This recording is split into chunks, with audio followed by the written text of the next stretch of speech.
Hello dear, my name is Surlet Singh. आज हम लोग स्टार्ट करते हैं एनसीईआरटी का 10th chapter mechanical properties of fluids, mechanical properties of solids. उससे पहले के सारे लेक्चर्स आपको प्लेलिस्ट में मिल जाएंगे, उसको आप लोग रेफर कर सकते हैं। इस पूरे लेक्चर्स का आपको पीडीएफ जो है डिस्क्रिप्शन में मिल जाएगा, उसको आप लोग रेफर कर सकते हैं। तो सबसे पहले देखते हैं मैकेनिकल प्रॉपर्टीज ऑफ फ्लूइड्स में आज हम लोग क्या क्या कवर करेंगे। तो पहला टॉपिक कवर करेंगे प्रेशर एंड डेंसिटी क्या होती है। उसके बाद पास्कल्स लॉ देखेंगे। पास्कल लॉ के दो एस्पेक्ट होते हैं, एक in the absence of gravity होता है और एक in the presence of the gravity होता है। ठीक है, तो ये दो एस्पेक्ट होते हैं, ये दो टॉपिक आज हम लोग कवर करते हैं। ठीक है, सो स्टार्ट करते हैं मैकेनिकल प्रॉपर्टीज ऑफ फ्लूइड्स में पहला प्रेशर एंड डेंसिटी। तो प्रेशर एंड डेंसिटी स्टार्ट करने से पहले हम लोग समझ सकते हैं फ्लूइड्स क्या होते हैं, तभी तो उसके बारे में हम लोग स्टडी करेंगे। तो देखते हैं सबसे पहले फ्लूइड्स। तो फ्लूइड्स क्या होते हैं? मेनली फ्लूइड्स वो मटेरियल होते हैं जो फ्लो करते हैं। Any material which can flow is known as fluids. ठीक है,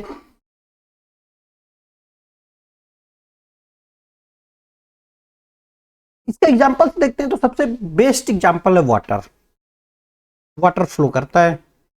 ठीक है, एयर एयर भी फ्लो करती है, एल्कोहल, ब्लड। तो दीज आर द फ्लूइड्स। ये जो इनमें प्रॉपर्टी होती है फ्लो करने की। ये क्यों फ्लो करते हैं, कैसे फ्लो करते हैं, ये पास्कल लॉ जब हम लोग स्टडी करेंगे तो उसमें समझेंगे। ठीक है, अब आते हैं टॉपिक पे प्रेशर एंड डेंसिटी। प्रेशर क्या होता है? तो प्रेशर समझने के लिए हम लोग एक एग्जांपल लेते हैं। तो एग्जांपल में क्या करते हैं, हम लोग एक ऐसा कैरी बैग लेते हैं जिसका हैंडल जो है थोड़ा सा थिक है, कुसेंट है। ठीक है, और एक दूसरा कैरी बैग है जिसका हैंडल जो है शार्प है। ये जो है शार्प हैंडल वाला कैरी बैग है और ये जो है कुसेंट हैंडल वाला कैरी बैग है। ठीक है, तो यदि इसमें हम लोग 5 kg वेजिटेबल्स लेकर जाते हैं तो हम लोग इजीली लेकर जाएंगे, हमारे हाथ में जो है पेन कम होगा। जबकि इस वाले कैरी बैग में यदि हम लोग 5 kg लेकर जाएंगे तो हमारे जो हैंडल है यहाँ पे पेन ज्यादा होगा। ओके, तो पेन क्या होगा? पेनफुल होगा ये। तो हम लोग देख रहे हैं कि वेट इसका 5 kg ही है, 5 kg, और इसका ग्रेविटी जो mg वर्क कर रहा है वो सेम ही रहेगा दोनों के केस में, इस केस में भी और इस केस में भी mg सेम रहेगा। फिर भी हमारे जो हैंडल है उसका क्या साइज है, शेप है, उसकी वजह से हमारा जो प्लेजर और पेन जो है फील हो रहा है। ठीक है, ये कंफर्टेबल फील होगा। तो कंफर्टेबल और पेनफुल ये दोनों ये डिसाइड कर रहा है कि हैंडल का जो है ये कितना जो है थिक है। ठीक है, इट मींस ये जो इफेक्ट है फोर्स का, फोर्स जो mg लगा है उसका इफेक्ट जो बताता है वो कंफर्टेबल या पेनफुल, वही कहलाता है प्रेशर। तो व्हाट इज प्रेशर? तो pressure is the effect of force.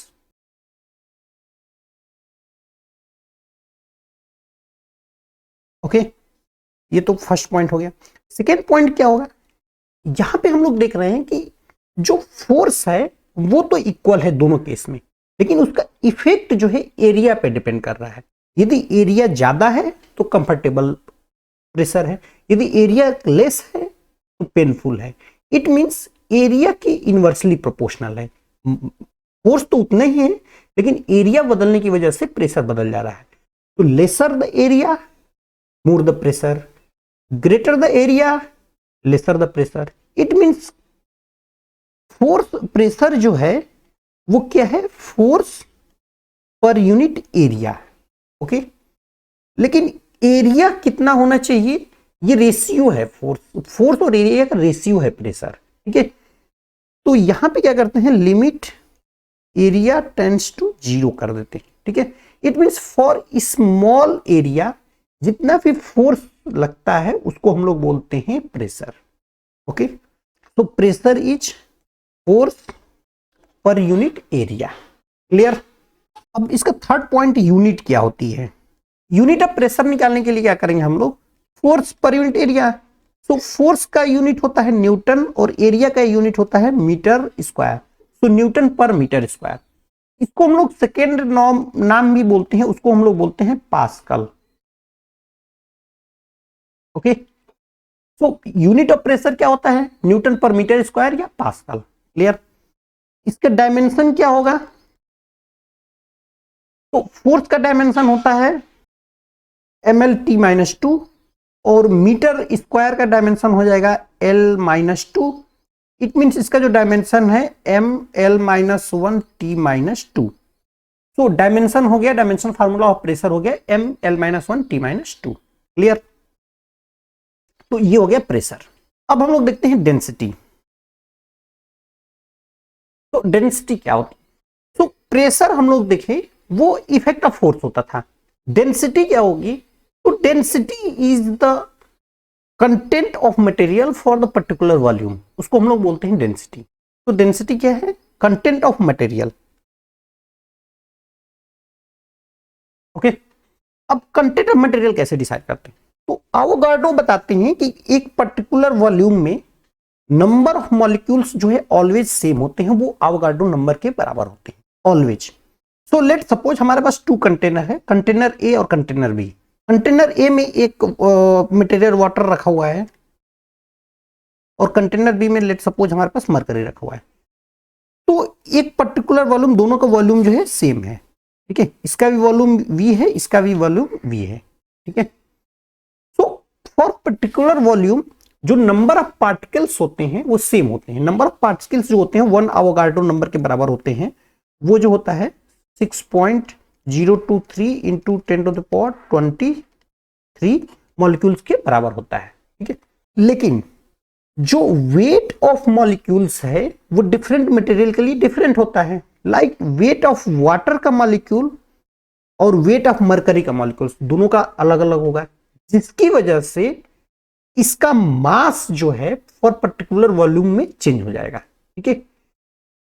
Number of particles same है दोनों वॉल्यूम में, क्योंकि वॉल्यूम सेम है तो नंबर ऑफ पार्टिकल्स तो सेम होंगे, लेकिन पर्टिकुलर मॉलिक्यूल का वेट अलग अलग होने की वजह से उसका मास अलग अलग हो जाता है। उसी को मास टू पर यूनिट वॉल्यूम को हम लोग बोलते हैं डेंसिटी, ठीक है। तो डेंसिटी हो जाती है मास पर यूनिट वॉल्यूम, ठीक है। इसका यूनिट की बात करें तो केजी पर मीटर क्यूब इसकी यूनिट हो जाती है। अब क्या हुआ, हमारे पास जितने भी फ्लूइड्स हैं उन सबका डेंसिटी अलग अलग होता है।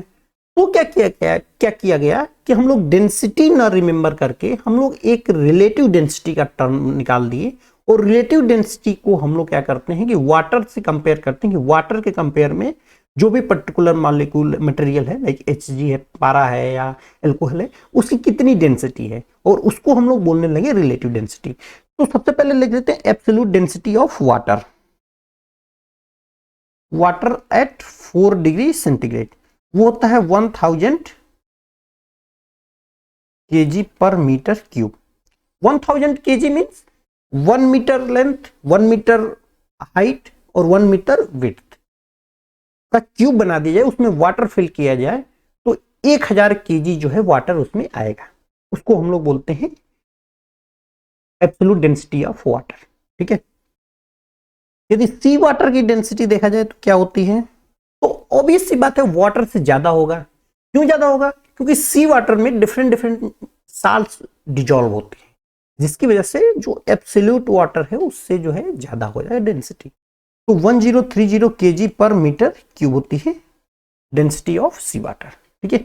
अब देख लेते हैं टर्म हम लोग रिलेटिव डेंसिटी। ओके, इससे पहले हम लोग देख लेते हैं यूनिट हो गया, डायमेंशन क्या होता है डेंसिटी का। ओके, तो केजी मीन्स मास और metre means length, length to the power -3, तो ml -3 ये होता है डेंसिटी का यूनिट, डेंसिटी का डायमेंशन, ठीक है। अब चलते हैं हम लोग रिलेटिव डेंसिटी। रिलेटिव डेंसिटी क्या है? It is the ratio of the density of particular fluids to the density of water, उसको हम लोग बोलते हैं relative density. Ratio of density of fluids to water, ठीक है। एग्जाम्पल के लिए देख लेते हैं हम लोग, या फॉर्मूला देख लेते हैं क्या हो जाएगा। सो रिलेटिव डेंसिटी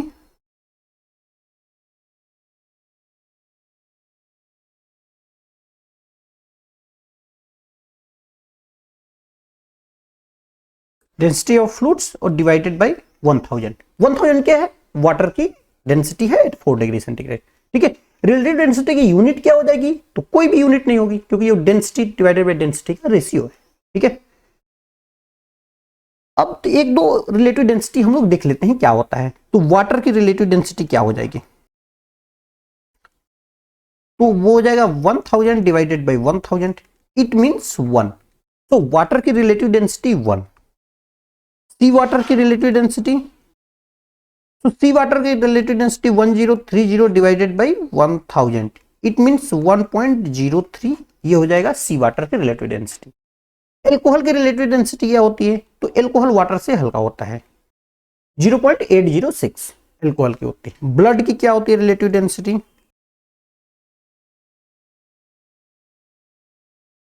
मरकरी की 13.6। ठीक है, मरकरी की सबसे ज्यादा डेंसिटी रिलेटिव डेंसिटी होती है जितने भी फ्लूइड्स हमारे पास होते हैं। ठीक है, सो आई होप ये क्लियर हो गया होगा प्रेशर, डेंसिटी, रिलेटिव डेंसिटी। ठीक है, अब हम लोग प्रोसीड करते हैं पास्कल्स लॉ। सो प्रेशर की हम लोग डेफिनेशन पढ़ रहे थे, उसमें हमने बताया कि फोर्स पर यूनिट एरिया जो फोर्स अप्लाई होता है उसको हम लोग बोलते हैं प्रेशर। तो डायरेक्शन एंड मैग्नीट्यूड का explanation with in the fluids pascal ने किया था।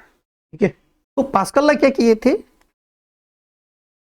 Give the idea of the pressure of the fluids.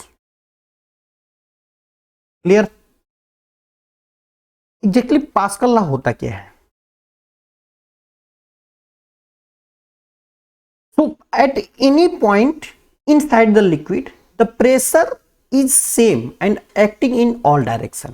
ठीक है, इसको थोड़ा सा हम लोग फिगर से समझ लेते हैं।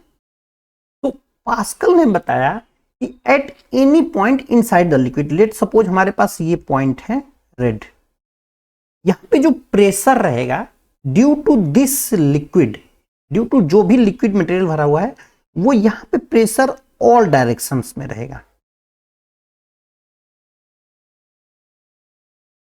और इसका मैग्नीट्यूड भी सेम रहेगा। Magnitude and direction, direction all direction में रहेगा और मैग्नीट्यूड सेम रहेगा। ठीक है, अब यहां पे एक कॉन्सेप्ट आ रहा है कि यदि प्रेशर को उन्होंने बताया पास्कल ने कि डायरेक्शन होती है, ऑल डायरेक्शन में होता है प्रेशर, तो प्रेशर में डायरेक्शन हो गया और मैग्नीट्यूड हो गया तो वेक्टर क्वांटिटी होना चाहिए, लेकिन नहीं, pressure is an scalar quantity. ठीक है, कुछ लोग प्रेशर को बोलते हैं कि ना इधर वेक्टर है ना इधर स्केलर है, लेकिन ऐसा नहीं है। एनसीईआरटी में प्रॉपरली मेंशन है pressure is a scalar quantity. इसमें डायरेक्शन तो होता है लेकिन स्पेसिफिक डायरेक्शन नहीं होती है, ऑल डायरेक्शन में अप्लाई होता है। ठीक है, इस वजह से प्रेशर जो है स्केलर क्वांटिटी है।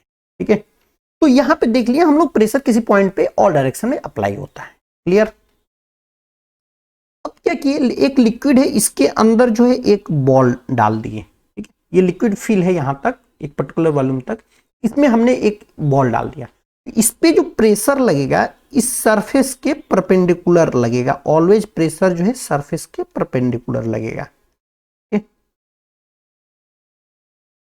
ये जो है पॉइंट ऑफ कांटेक्ट पे जो प्रेशर का डायरेक्शन है वो ये होता है। ठीक है,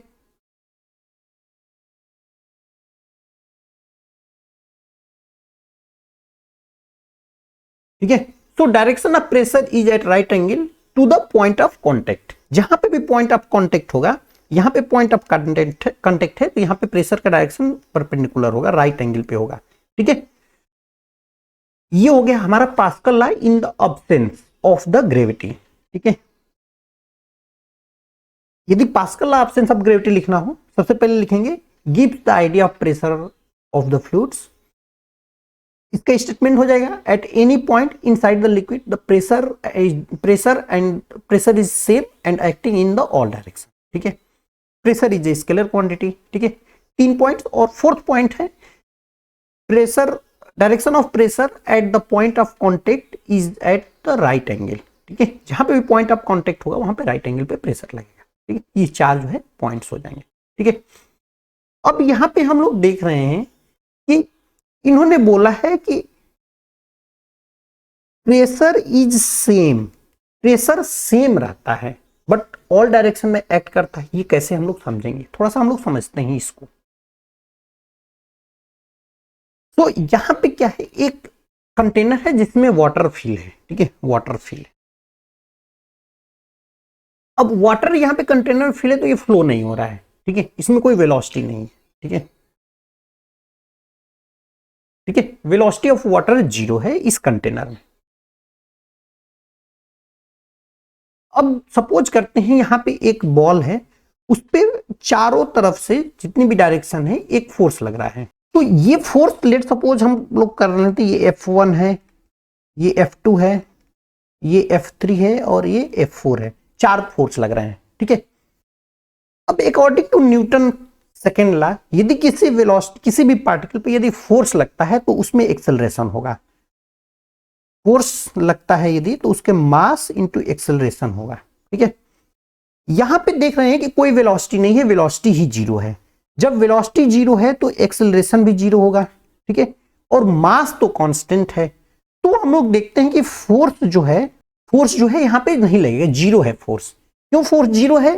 क्योंकि एक्सेलरेशन तो हो नहीं रहा है, इसलिए फोर्स 0 है। इट मींस कहीं ना कहीं जो सम है F1 plus F2 plus F3 plus F4 वो 0 होगा, ठीक है। इट मींस जो नेट फोर्स लगता है किसी भी पार्टिकल पे इनसाइड द लिक्विड वो ऑलवेज 0 होता है, ठीक है। इसी वजह से जो प्रेशर है, इसके अंदर जो प्रेशर लगता है फोर्स, तो ये सारा फोर्स का इक्विवेलेंट 0 है। इट मींस F3 जो फोर्स लगा है उसको न्यूट्रलाइज करेगा F2, F1 को न्यूट्रलाइज करेगा F3, F2 को F4 न्यूट्रलाइज करेगा, F1 को F3 न्यूट्रलाइज करेगा। It means F1 is equal to F3 होगा और F2 is equal to F4 होगा। इट मींस जो फोर्स लगेगा चारों तरफ से वो सेम लगेगा, ठीक है।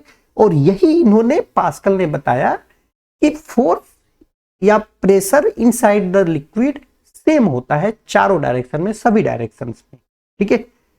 तो यही न्यूटन लॉ से भी प्रूफ होता है और पास्कल ने भी यही बताया था, ठीक है। अब हम लोग प्रोसीड करते हैं pascal law in the presence of gravity.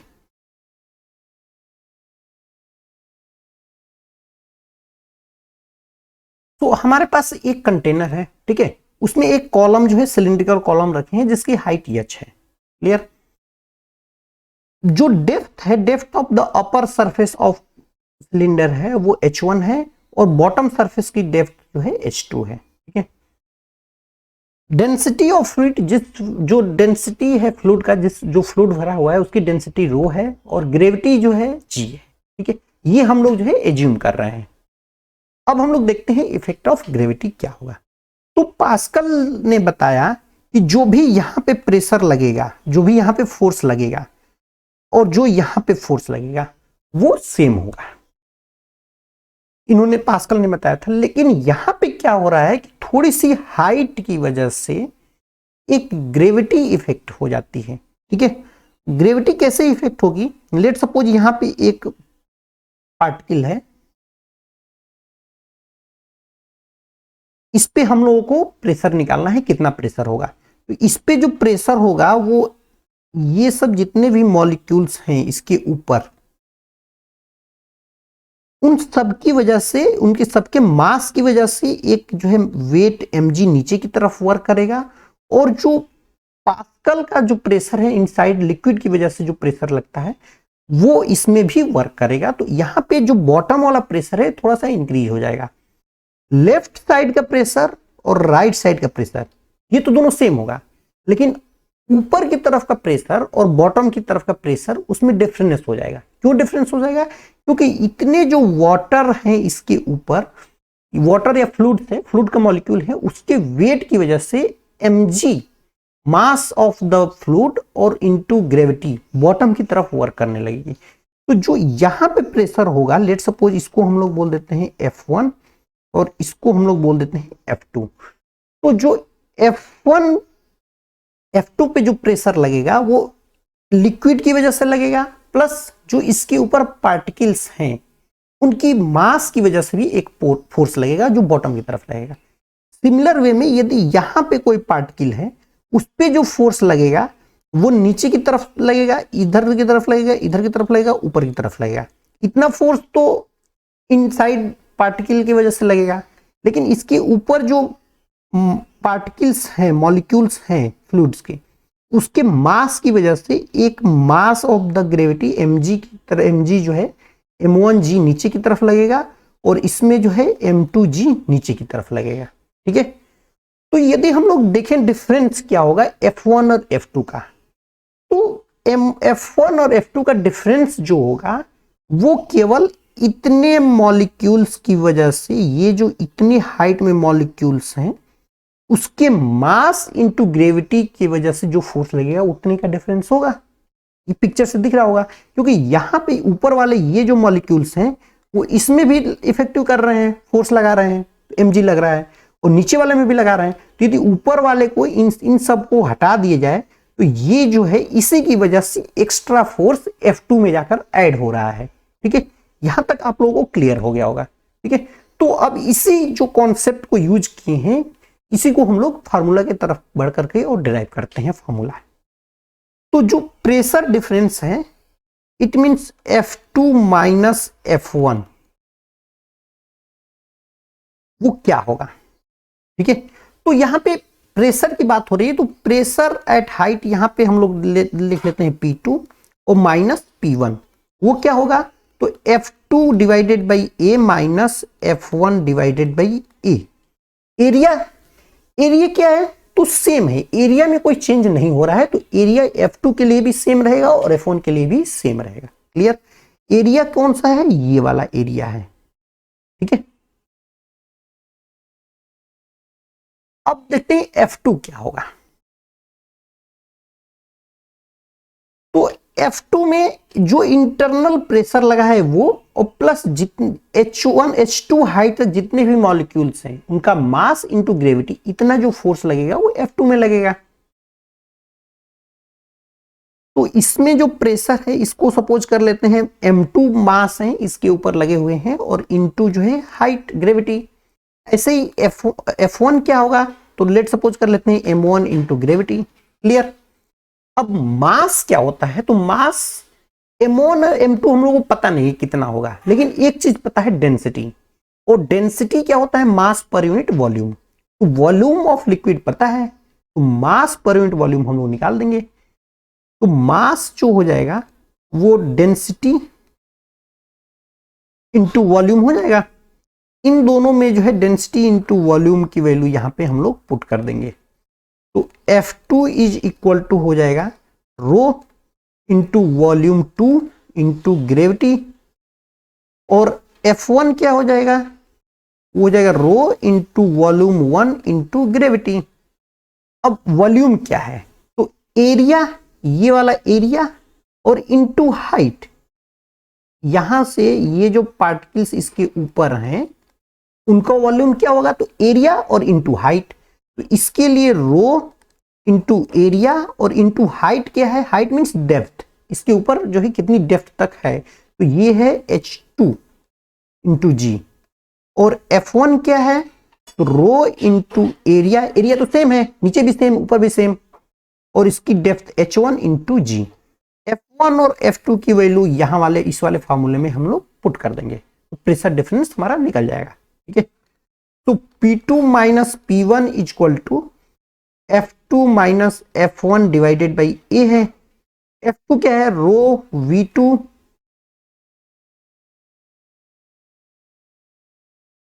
Row area into H2 into g minus rho area into H1 into g divided by area. ऊपर से रो जी और एरिया कॉमन ले लिया, तो H2 minus H1 divided by area, area area cancel out हो गया, रो जी H2 minus H1। अब H2 minus H1 क्या है, तो यहां से देख रहे हैं H2 ये है और H1 ये है। H2 minus H1 it mean जो हम लोगों ने कॉलम लिया है ऑब्जर्वेशन के लिए, सिलेंडर लिया है ऑब्जर्वेशन के लिए, उसकी हाइट है। It means rho H into g, ये क्या आ गया P2 माइनस P1। यही प्रेशर होता है, प्रेशर डिफरेंस होता है पर्टिकुलर हाइट का कॉलम यदि इनसाइड लिक्विड हम लोग डाल देते हैं तो। क्लियर? इसी को पास्कल का जो है इफेक्ट ऑफ ग्रेविटी बोलते हैं। ग्रेविटी के प्रेजेंस में पास्कल ने बताया कि प्रेशर जो लगता है, प्रेशर डिफरेंस जो लगेगा, यहाँ पे जो प्रेशर होगा और बॉटम पे जो प्रेशर होगा, उसका डिफरेंस जो होगा वो केवल ग्रेविटी की वजह से होगा और उसका magnitude rho h g. Rho is the density of fluid, height is the h is the height of the column, height means depth of the column, और जी तो ये ग्रेविटी है। ठीक है, अब इसी कॉन्सेप्ट को यूज करके हम एक और चीज हम लोग देख लेते हैं कि फ्लूइड्स जो है फ्लो क्यों करते हैं। Why fluids flow, liquid flow क्यों करते हैं? हाइट की वजह से जहां पे भी प्रेशर डिफरेंस क्रिएट होता है तो कोई भी पार्टिकल इक्विलिब्रियम में आने के लिए प्रेशर को मिनिमम प्रेशर मेंटेन करना चाहता है। ठीक है, मिनिमम प्रेशर कम मेंटेन होगा जब ये जो हाइट है, हाइट मिनिमम होगी, क्योंकि डेंसिटी तो कांस्टेंट है और ग्रेविटी कांस्टेंट है। हाइट ही इफेक्टेड है प्रेशर को मेंटेन करने के लिए। अब क्या होता है कि जैसे ही हम लोग किसी फ्लूइड को डिफरेंट शेप है यहाँ पे फिल करते हैं, किसी में भी लेट सपोज यहाँ से हम लोग फिलिंग स्टार्ट किया, फिल करना स्टार्ट किया, तो क्या होगा कि इसका लेवल यहां तक बढ़ेगा, यहां तक बढ़ेगा। लेकिन जैसे ही इसका लेवल बी का लेवल यहां बढ़ेगा, पीएच ऑफ बी होगा, तो क्या होगा कि इसमें प्रेशर क्रिएट हो जाएगा, प्रेशर इंक्रीज हो जाएगा। प्रेशर इंक्रीज होने की वजह से यहां के मॉलिक्यूल्स वहां पे फ्लो होना चाहेंगे जहां पे प्रेशर कम होगा। तो यहां पे देख रहे हैं इन सब लेवल्स में प्रेशर कम है, ए, सी और डी में प्रेशर कम है। तो जो ये मॉलिक्यूल्स हैं वो ए, डी और सी का प्रेशर लेवल्स जो है इंक्रीज करेंगे, और इंक्रीज करके अगेन जो है इक्विलिब्रियम पोजीशन जो आएगी यहां पे ऑब्टेन कर लेंगे। ठीक है, इसी प्रिंसिपल को हम लोग बोलते हैं हाइड्रोस्टैटिक पैराडॉक्स।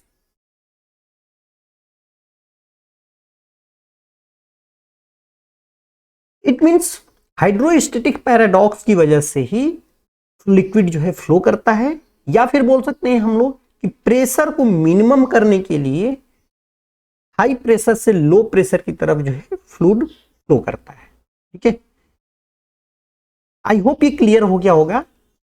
आज हम लोगों ने मेनली दो टॉपिक कवर किया, पास्कल लॉ और डेंसिटी एंड प्रेशर। ठीक है, आज के लिए इतना ही। यदि आप लोगों को कोई भी डाउट है, कोई भी कंसर्न है, आप लोग अपने डाउट्स कमेंट कर सकते हैं, उसको हम लोग as soon as possible resolve करने की कोशिश करेंगे। अब हम लोग मिलते हैं नेक्स्ट लेक्चर में, तब तक के लिए thanks dear, thanks for watching videos.